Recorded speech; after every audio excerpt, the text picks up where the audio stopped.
Welcome to the Colleague Experience podcast. In today's episode, we're diving into bold insights, experimentation, and groundbreaking leadership strategies that redefine how we lead and influence.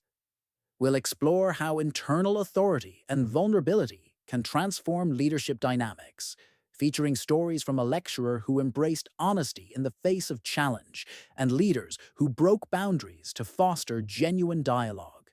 Let's dive in. Let's start with a story based on a true case. Picture a lecturer in a classroom of students in an advanced program.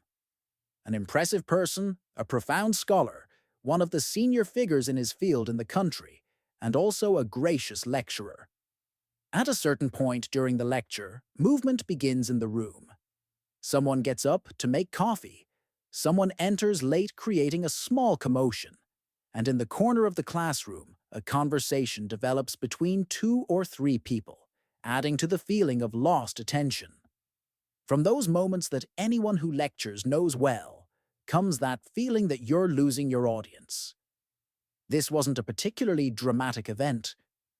That same lecturer could have ended the situation with a small call for order.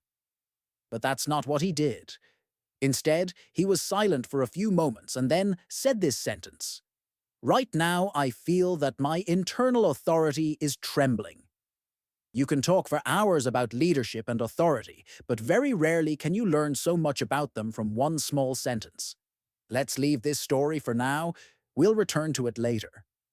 Leadership has many faces. It comes to expression in a variety of ways and forms.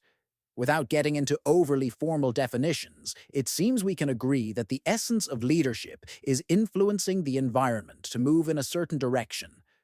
Those who are in significant leadership positions have some internal strength that radiates to the environment and influences it. At Coley, we call this the gravitational force of leadership. The thing is that leadership, like other human traits or qualities, doesn't always come to expression in a coherent and constant way. Does every person have the potential to be a leader? Maybe. Does everyone who has this potential necessarily realize it all the time? Probably not. Sometimes these internal forces, that we call by the collective name of leadership, come to expression in a way that advances our goals, but sometimes those same forces work in exactly the opposite direction. Why does this happen? Because leadership regularly raises the basic question about the permission we give ourselves to influence the people around us.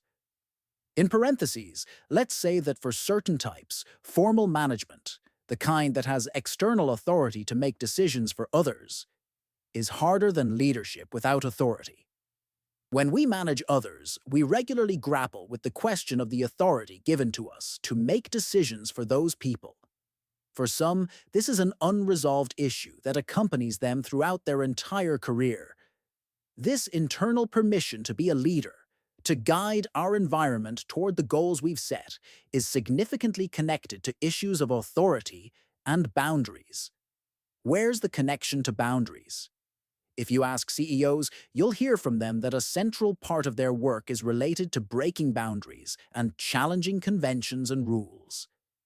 The thing is that breaking boundaries has a price. Boundaries and frameworks are very basic human psychological needs. They protect us from experiencing feelings of disconnection, arbitrariness, and lack of control, which might arouse anxiety in us and paralyze us. Leaders apparently have the ability to be in this space where boundaries aren't clear and to return home safely. Except that everything has a price, and nothing comes for free. If we're occupied a significant part of our time with breaking boundaries and leading people beyond those boundaries, and if we don't invest in processing this experience, it might surface and come to expression in various and strange ways.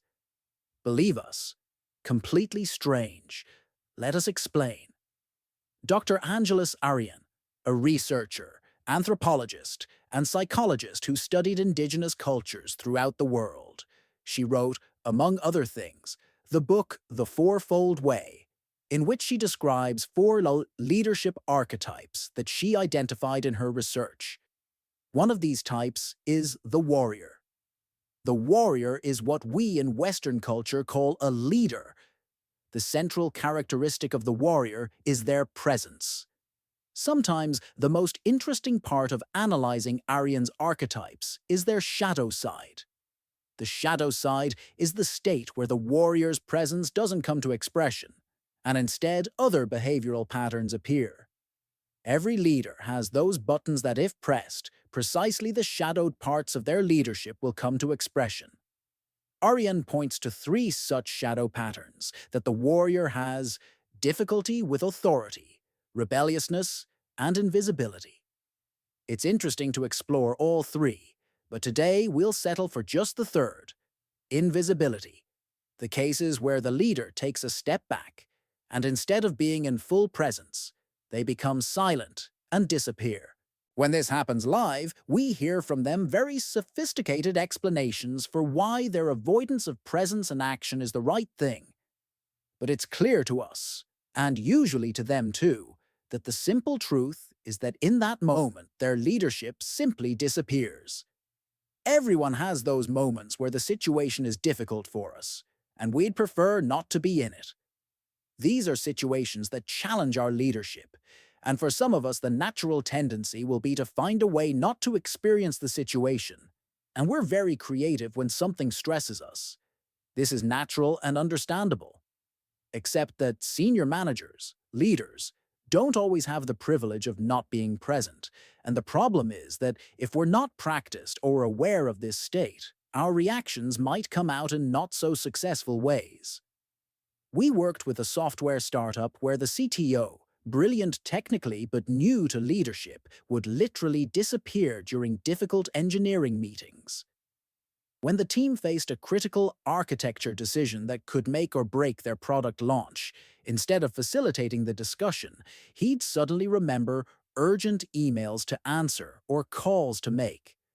The team was left rudderless at exactly the moments they needed direction most. When we helped him recognize this pattern, he learned to stay present even when the technical debates felt overwhelming, and the team's decision-making improved dramatically.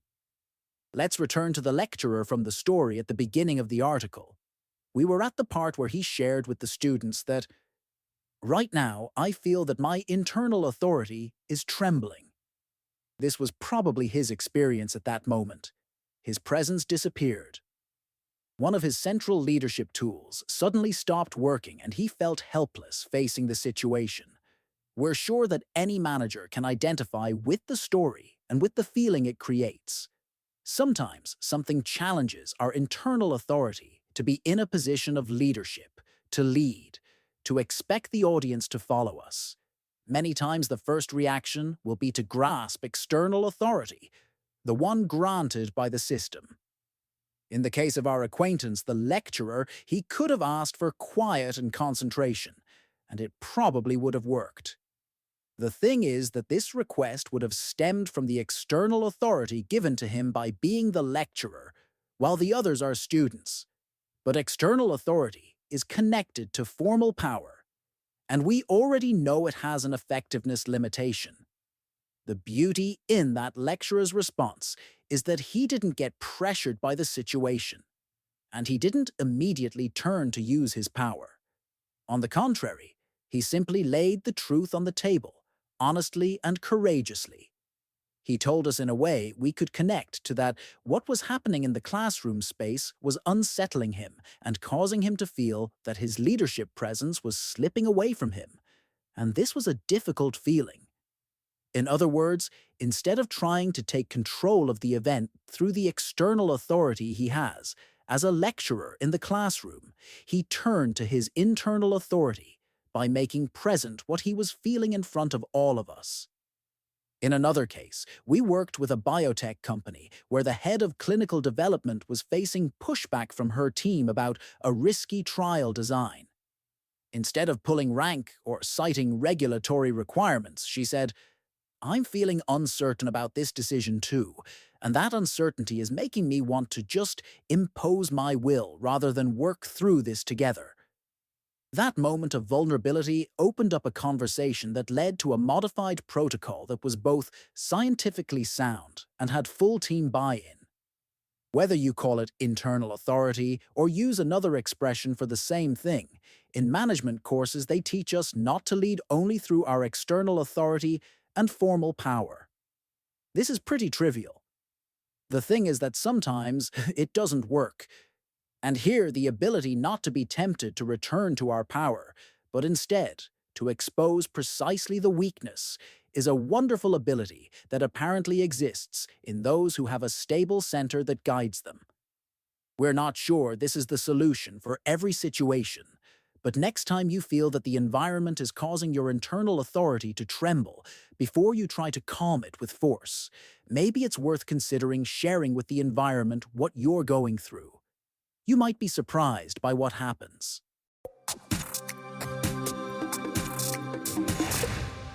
This is the end of today's podcast. We've explored how true leadership stems from internal authority and presence, rather than relying solely on external power, highlighting the importance of honesty and vulnerability in effective leadership. Don't forget to like, subscribe, and share this episode with your friends and colleagues so they can also stay updated on the latest news and gain powerful insights. Stay tuned for more updates.